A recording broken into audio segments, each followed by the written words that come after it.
Stop. All right, so this is 8B review, and look at number 18. So if you take a look at number 18, we got $17,500. And so again, this chapter review, page 379, 17,500 compounded monthly. Okay, so monthly is important at 6.24%. All right, they want you to write the exponential function, and then they want us to figure out the value. So you got to remember the formula. A equals P, and then comes a parentheses. Come on. All right, anybody know what goes in the parentheses? Formula for compound interest. Anybody? Somebody needs to raise their hand and tell me on this one. Lauren? 1 plus, there's more than 1 plus R for compound interest. 1 plus what? Anybody know? 1 plus what, Adam? It is R over N.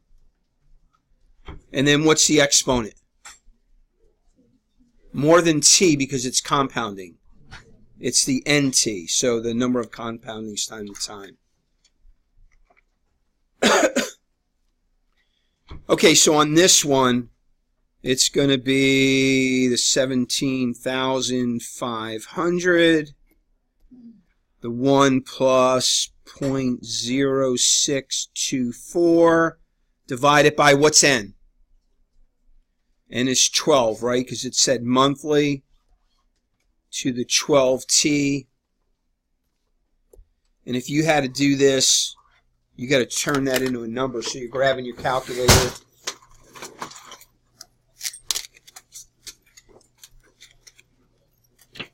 .0624 divided by 12 plus 1. And so really your base would be, and I'm not going to rewrite everything, 1.0052 to the 12T. Right? So the function would be A equals 17,500 times 1.0052 to the 12T. All right, so now running the problem is pretty easy. Now you're just going to simply figure out the time that they told us, and they're telling us 15 years. So the bold above the problem says, now figure it out for 15 years. So just see if you can punch that out. See what kind of value you're going to get. Almost 6.25% compounded monthly for 15 years. That should go up a decent amount.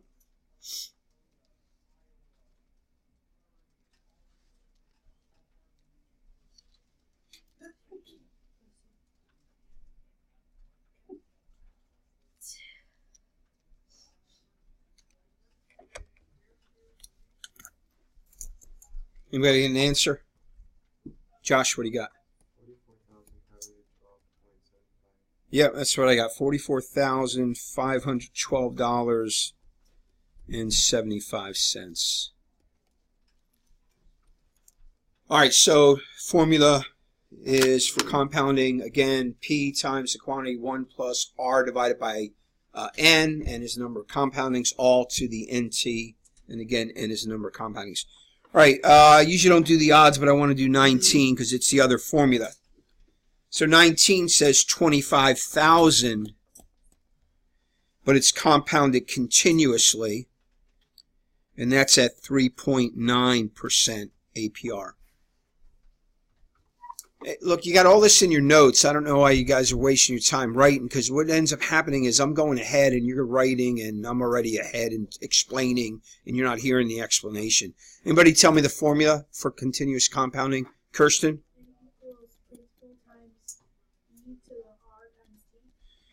Correct. So I just remember PERT, P-E to the R-T. And so now it's just a matter of punching in what we've got. Again, they said 15. Okay, so first we got to make it specific to this problem. So 25 grand. E stays E.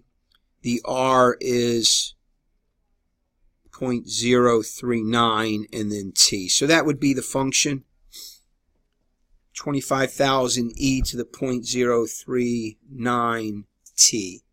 All right, do 15 years, punch that out, see what you get.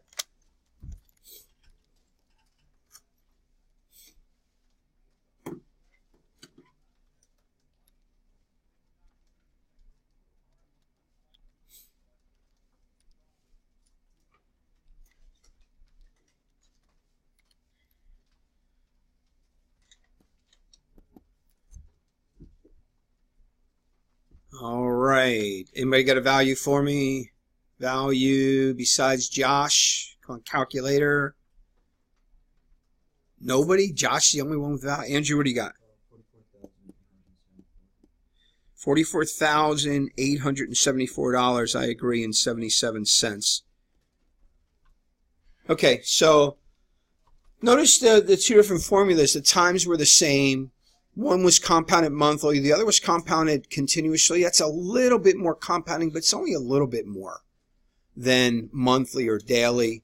The big difference was the percentage rate. So the first one was at 6 1/4, and the second one is 3.9. The percentage rate is a big deal. Okay, so hopefully you can handle problems like that. All right, I'm going to do 23. Which again, you should be able to convert everything from exponent form to log form. All right, this is number 22. 3 to the 4th equals 81. So again, hopefully you understand that logarithms are exponents. So this is log 81 in base 3, right? That should be quick. Here, let me give you another one. Why don't you convert this one? 10 to the z equals 3.59. Change that to logarithm form. 10 to the z equals 3.59.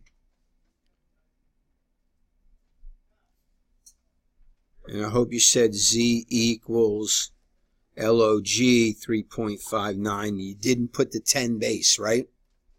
Because it's a common log. We're not going to stick the 10 there because we know it is the case. Okay, how about 24? They want you to, let's see. 24, they want you to go the other way. Convert it to exponential form. So it's log 1/16 in base 2 equals -4.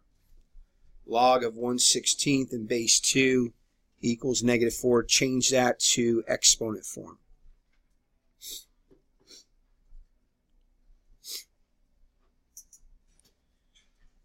And hopefully you're getting fast with these. 2 to the -4 equals 1/16, right? Again, this needs to be second nature for tomorrow. If you're going to do well in this chapter, you've got to be able to go both ways in your brain. And it should be like speaking English. All right, should be. One other one. How about this? Why don't you convert this one for me? 75 equals natural log z. Change that to exponent form.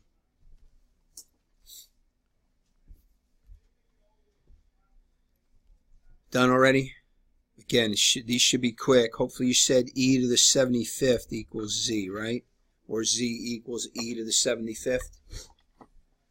If you have questions as we're going, please raise your hand and I'll take time and explain. If I don't see your hand, then I'm going to go on to the next problem. Okay, how about 26? So you should be able to evaluate problems like this. We got log 32 in base 2. So what's the value of that?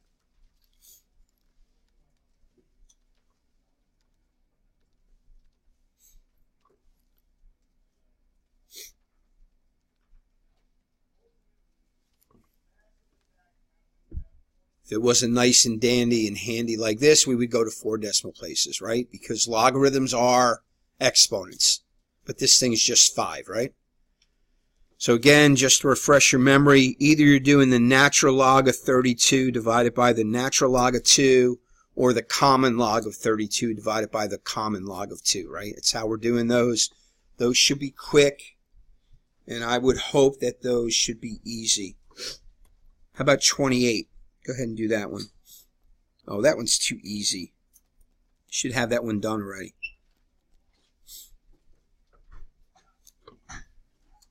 The answer is 3, right? Because the log of 5 in base 5 is 5 to what power equals 5, and the answer is 1, right? Those are always 1, so the answer is 3. Here, let's do one other one.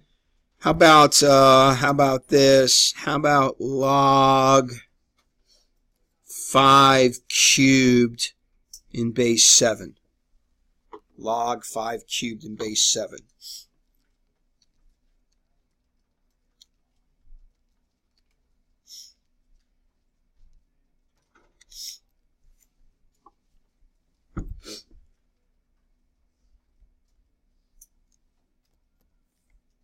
Got it, Antonio?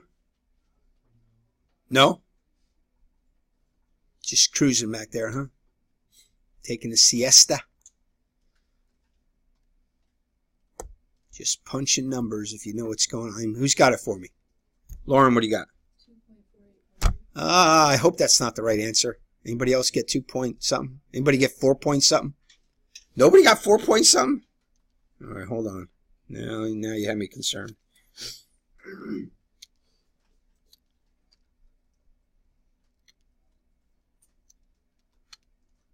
2.4813. Okay. So you can do it two ways. You can do the log or the natural log of 125 divided by the log or natural log of 7. Again, if you use log, you got to use log. If you use natural log, got to use natural log. Or you can do the log of 5 divided by the log of 7 and then multiply that answer by 3, right? Because if you want, you could stick that out front if you really wanted to. It doesn't matter either way. All right, I see no questions, so we are rolling. Look at number 30. That should take you like 3 seconds, right? Natural log of e to the negative 5th. Are you done yet? You're done because the answer is negative 5, right?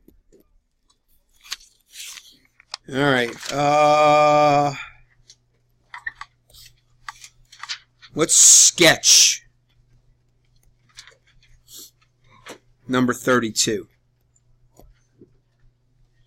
So you got f of x equals 2 times the log of x minus 1 plus 4. I advise you to just watch on this one.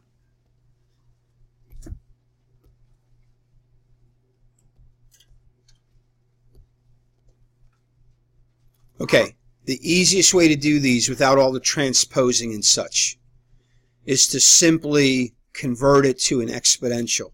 So that's the easiest way to approach this. Oh, this is nasty. Is there a base on this thing?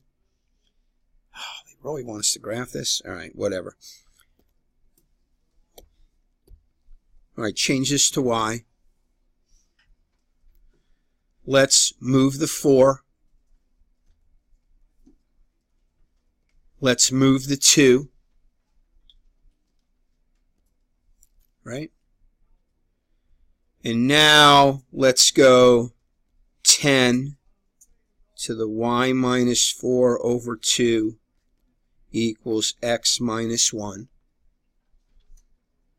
Right? I changed it from log form to exponent form. Again, this is why we need to be good and go in both ways. And now all I want to do is move the 1 to the other side. Let me clean this up a little. So really we're at, what was that, a negative 1, so we did positive 1 equals x. And what I would do with my xy chart is, first off, I'd choose values of y. I'm going to go 4. Because 4 minus 4 is 0, 10 to the 0 is 1, 1 and 1 is 2, x is 2. So I have the point 24. And then I'm going to go 5. So now I got what? 10 to the 1/2. What's the square root of 10? 3.16, so this is 4.2. So 4.2 is 5. Right about there. 6. So 6 minus 4 is 2. 2 is that's 10. That's 11. 6 is 11. All right, and I'm getting up there now, right? And what's my asymptote going to be on this thing? We got to figure that out. Let's go 3. So now we get 10 to the negative 1/2. So I'm just going to do 10 to the negative 1/2. Yeah.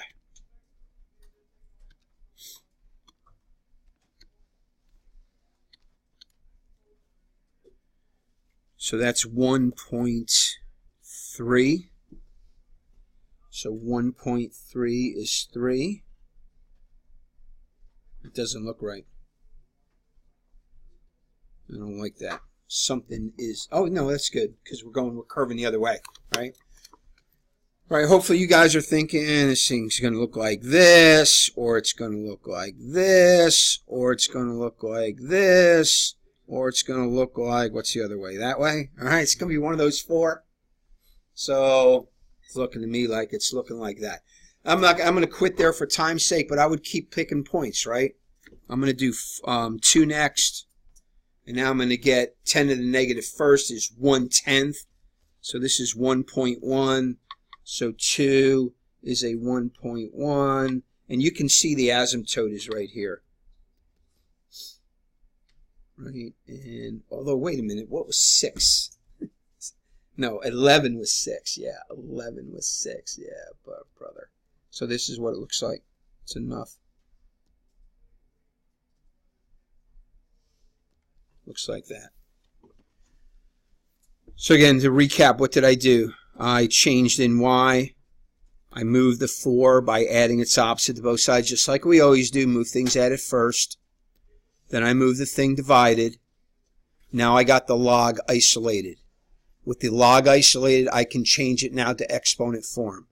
What's my base? 10 not shown. What does it equal? That exponent equals x minus 1. Move the 1 to the other side.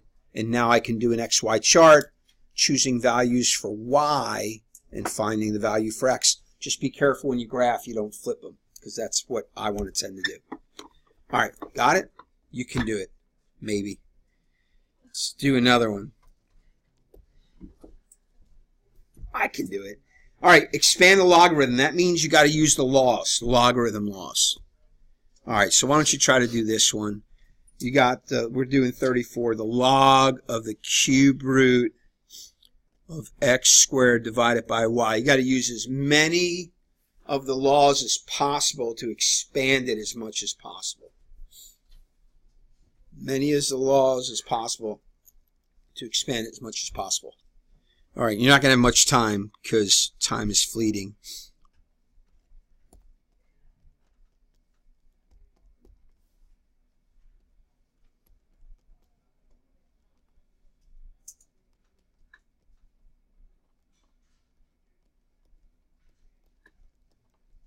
Are you done?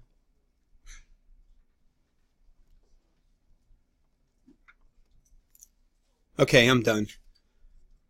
Okay, so, and I could distribute this when I'm done or leave it this way. Cube root of 3 is a 1/3 power. Stick the 1/3 out front. All right, now I got the log of x squared. So log x squared divided by means minus the log of y. Don't leave the squared there. Put the 2 out front. And away you go. If you want to simplify it further, it would be 2/3 log of x minus 1/3 log of y. But you got to know your properties. You got to understand multiplying properties, division property, power law. Know your properties because you got to use them, and that's the kind of thing we're looking for.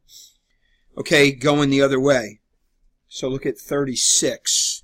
Now they want you to write a single logarithm. So you have a log b in base 5 minus log C in base 5.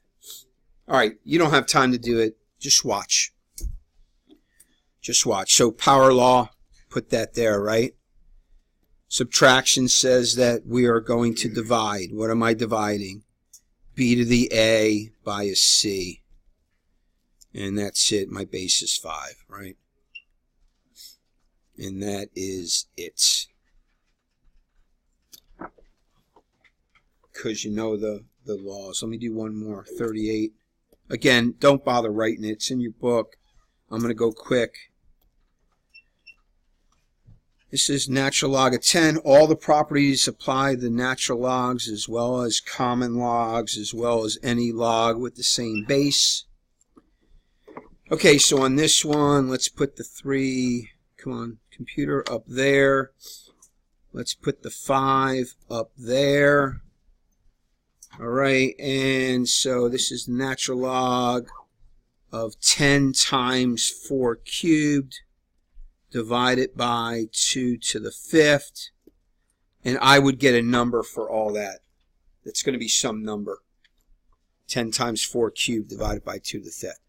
Because again, we understand that addition, you multiply the results. Subtraction, you divide by the results. And away we go. All right, we're getting there. Some of the problems like you did last night. So this is 42 log, common log of 6 equals common log of 3 plus the common log of x minus 3. Again, for time's sake, I would just watch. So when I'm looking at this thing, there's my variable right there. So let's see, how do I want to approach this one?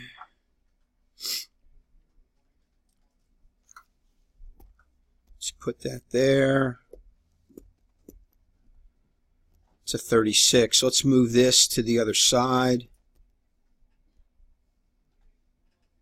That's all just a number.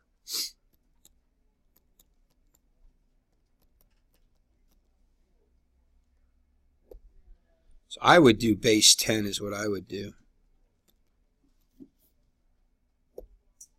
So this is a number, whatever that number is. This is an x minus 3. And you see we're almost done? All I got to do is add a positive 3 to whatever this value is right here. So 10 to the, and I would just use my 10 to the x button, parentheses, punch that out, add 3 to it, and that's going to be the value of x. So that's the kind where we got to use a base. At least I'm thinking that's the easiest way to do that one. Might be another way, but that's the way my brain went. Let me show you 42, a little bit easier problem. Again, don't write because I'm going to go fast. So in this one, again, you're noticing where your variable is. It's right there. So the log of 4 is just a number, so add its opposite to both sides.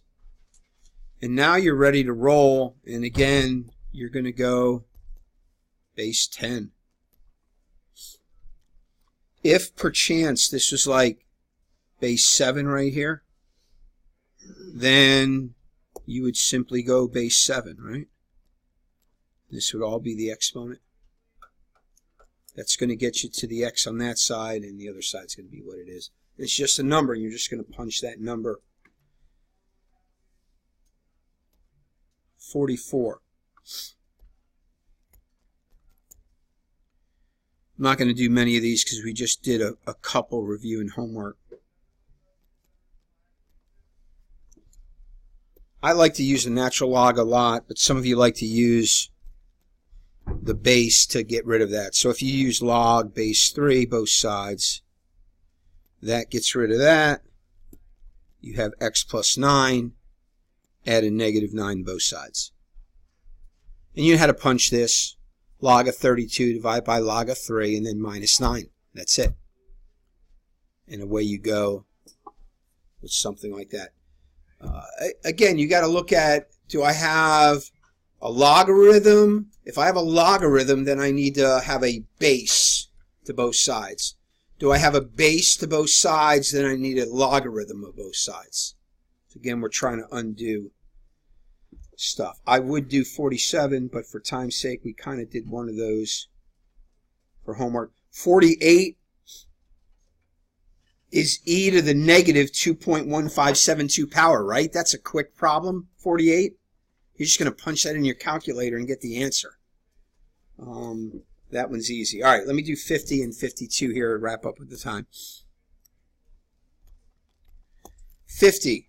Newspaper publisher forecasts that 20,000 subscribers will expand by 5% each year. How many subscribers are expected after? I'm just going to do 3 years. Come on, screen. How many after 3 years? Okay, so you're looking at this thing, and you're basically looking at